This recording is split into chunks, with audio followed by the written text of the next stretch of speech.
Hello दोस्तों, आप सभी का स्वागत है हमारे channel study A to Z 89 पर। यदि आप हमारे चैनल पर नए हैं तो चैनल को लाइक कीजिए और सब्सक्राइब कीजिए। बेल आइकन को प्रेस कीजिए जिससे हमारी नोटिफिकेशन आप तक सबसे पहले पहुंच जाएगी। डिक्टेशन स्टार्ट होगी 5 सेकंड बाद।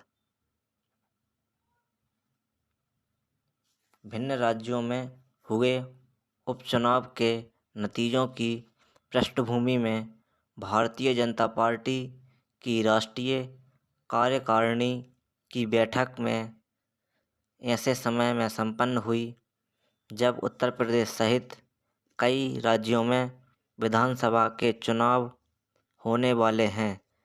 देश की आम जनता महंगाई, बेरोजगारी से बुरी तरह जूझ रही है।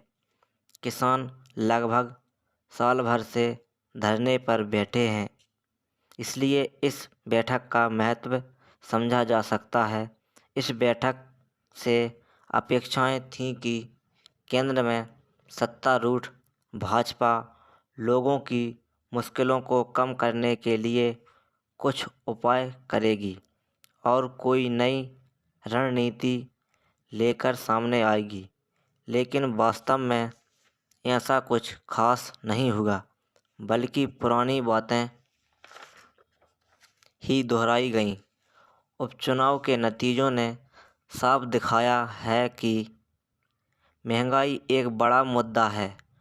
आम जनता महंगाई के बारे में खुलकर बात करने लगी है, लेकिन इसकी चर्चा नहीं हो रही है। महंगाई का आम लोगों के जीवन पर काफ़ी असर पड़ रहा है। हिमाचल प्रदेश के उपचुनाव के नतीजों पर इसका काफ़ी असर दिखा। आगे भी इसका असर चुनाव पर पड़ेगा। आमतौर पर उपचुनाव में सत्तारूढ़ पार्टी की ही जीत होती है, लेकिन नतीजा अगर इसके विपरीत जाए तो वह चौंकाने वाली बात है।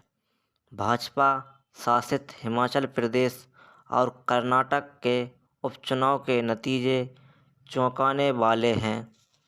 हिमाचल के मुख्यमंत्री ने तो स्पष्ट कहा कि महंगाई की वजह से ऐसा नतीजा आया है, पर केंद्र मंत्री अनुराग ठाकुर कहते हैं कि ऐसा कुछ नहीं है। यानी केंद्र सरकार सार्वजनिक रूप से इसे मान भी नहीं रही और इस पर अंकुश लगाने की कोशिश भी नहीं दिख रही है।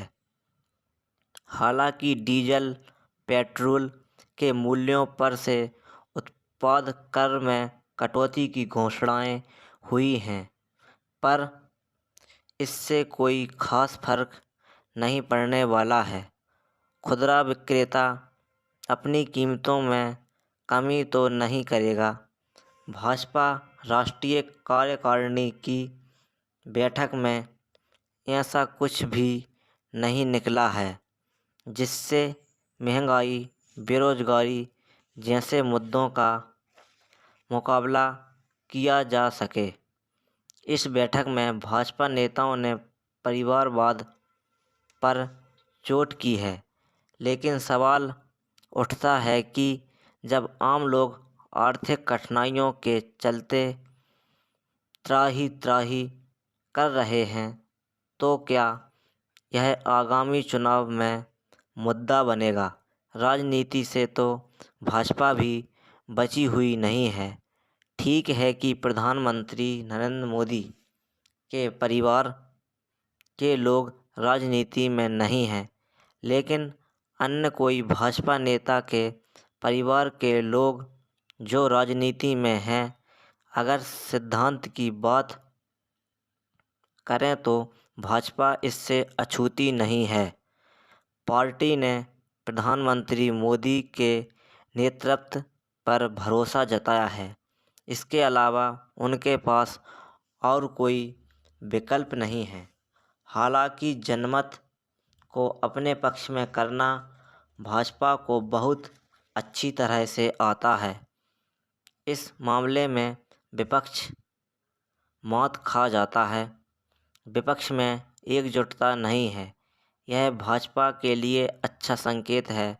उत्तर प्रदेश जैसे बड़े राज्यों में विपक्षी एकता की कमी के चलते भाजपा को लाभ होगा और उत्तर प्रदेश में छोटे राज्यों में उसे मुश्किल होगी और उत्तर प्रदेश में विपक्ष एकजुट ना हो पाए, इसके लिए भाजपा कुछ भी कर सकती है। Full stop. Dictation and.